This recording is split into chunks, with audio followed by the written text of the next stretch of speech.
Hi అండి అందరికీ welcome back to Maha food blogs. ఈరోజు వీడియో అయితే మటన్ కర్రీ. మేమైతే మటన్ కర్రీని ఎలా ప్రిపేర్ చేస్తాము అనేది అయితే చూసేద్దాం. ఒక బౌల్ని అయితే తీసుకోవాలండి. అందులో మటన్ అయితే ఒక 2 సార్లు నీట్గా క్లీన్ చేసుకొని తీసుకోవాలి. అందులో ఒక స్పూన్ వరకు పసుపు, అలాగే ఒక స్పూన్ వరకు ఉప్పుని యాడ్ చేసుకోవాలి. అలాగే మరొక స్పూన్ కారాన్ని కూడా యాడ్ చేసుకొని అంతా బాగా కలిసేలా అయితే కలిపేసుకోవాలి. ఇలా ఉప్పు, కారం, పసుపు మటన్ పీసెస్కి పట్టేలా అయితే బాగా కలిపేసుకున్న తర్వాత అయితే ఇందులో ఒక 2 స్పూన్ల వరకు పెరుగునైతే యాడ్ చేసుకోవాలండి. ఒక 2 స్పూన్లు పెరుగునైతే యాడ్ చేసి ఈ పెరుగు కూడా ఈ మటన్ పీసెస్కి అంతా బాగా పట్టేలా ఇలా వీడియోలో చూపిస్తున్నట్టు అంతా బాగా కలిపేసుకోవాలి. కలిపేసుకొని దీన్ని అయితే పక్కన ఉంచుకోవాలి ఒక 20 నిమిషాల వరకు.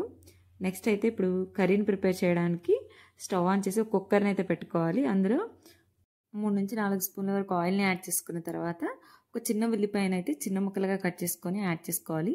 ఉల్లిపాయ వేగిన తర్వాత అయితే ముందుగానే మనమైతే ఒక టమాటో అలాగే ఒక ఉల్లిపాయను అయితే ఇలా మరీ మెత్తగా కాకుండా కొంచెం కచాపచగా మిక్సీ వేసుకున్నామండి. ఆ టమాటో ఉల్లిపాయ పేస్ట్ని కూడా ఇందులో యాడ్ చేసుకోవాలి. యాడ్ చేసుకొని ఆయిల్లో అయితే దీన్ని కూడా కొంచెం వేగనించుకోవాలి. నెక్స్ట్ అయితే మనం ఒక చిన్న మిక్సీ జార్ని అయితే తీసుకొని అందులో ఒక మీడియం సైజ్ కొబ్బరి ముక్కనైతే ఇలా చిన్న ముక్కలుగా చేసుకొని యాడ్ చేసుకోవాలి. అలాగే కొన్ని గసగసాలు, ఒక 8 నుంచి 9 వరకు జీడిపప్పును కూడా యాడ్ చేసుకొని దీన్ని కూడా మెత్తగా కొన్ని వాటర్ని యాడ్ చేసి మెత్తని పేస్ట్లో అయితే మిక్సీ వేసుకోవాలి. ఈ పేస్ట్ని కూడా మనమైతే ఇప్పుడు ఈ ఆయిల్లో అయితే యాడ్ చేసేసుకొని ఒకసారి అయితే బాగా కలిపేసుకోవాలి. అలాగే చిలుకలుగా కట్ చేసుకుని ఒక 2 పచ్చిమిర్చిని కూడా యాడ్ చేసుకొని అంతా అయితే బాగా కలిపేసి దీన్ని అయితే ఆయిల్ పైకి తేలే వరకు అయితే మనం వేయించుకోవాలి. ఇది వేగిపోయిన తర్వాత అయితే ఒక స్పూన్ వరకు అల్లం వెల్లుల్లి పేస్ట్ని కూడా యాడ్ చేసుకోవాలండి. యాడ్ చేసి మరొకసారి అయితే కలుపుకొని ఈ అల్లం వెల్లుల్లి పేస్ట్ని కూడా పచ్చివాసన పోయే వరకు అయితే మనం వేయించేసుకోవాలి.